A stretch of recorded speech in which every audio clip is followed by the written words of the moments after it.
லக்னத்தில் சனி இருந்தால், இந்த துலாம், மகரம், கும்பம் ஆகிய இதில் ஒன்று இருந்தால் அரசுக்கு இணையாக இருப்பார். அரசுக்கு இணைனா எப்படி?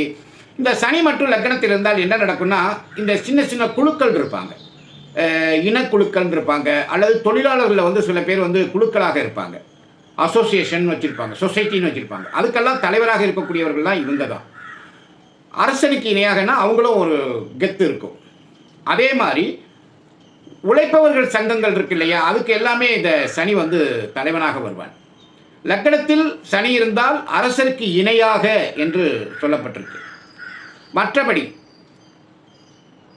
மற்ற ராசிகளில் லக்னமாக வந்தால் இளமையில் நோய், ஏழ்மை, துக்கம், சிற்றின்ப தாக்கம், தூய்மையின்மை, சோம்பல் இதெல்லாம் இருக்கும். உடனே நீங்கள் யாராவது வந்து எனக்கு லக்னத்தில் சனி இருக்குன்னு அப்படி இல்லைன்னு சொல்லாதீங்க. அது லக்னாதிபதி வலுவாக இருந்தால் இது குறையும். இந்த நான் சொன்ன இந்த பலன்கள் சாராவளியிலிருந்து சொல்லப்பட்டது. இந்த பலன்கள் வந்து லக்னாதிபதி வலுவாயிட்டானா கண்டிப்பாக இந்த சனியுடைய குணங்கள் குறையும்.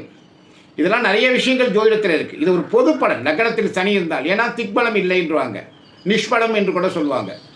எனவே இந்த சனி வந்து லக்னத்தில் இருக்கும்போது இந்த நோய், ஏழ்மை, துக்கம் இதெல்லாம் இருக்க தான் செய்யும். இதுவே மகரம், கும்பம், தனுசு, மீனம் ஆகிய இடங்களில் வந்து சனி இருந்தால் அது ஒரு விதத்தில் நல்ல பலன்களை தரும். அவன் ஏன் நல்ல பலன்களை தருகிறான் என்பது ஒரு தனி விதம். எந்த இடத்தில் சனி இருந்தால் நல்ல பலன் தருவான்? முக்கியமாக 10ஆம் இடத்தில் இருந்தால் நல்ல பலன் தருவான். அதை பற்றி நான் பின்னால் சொல்கிறேன்.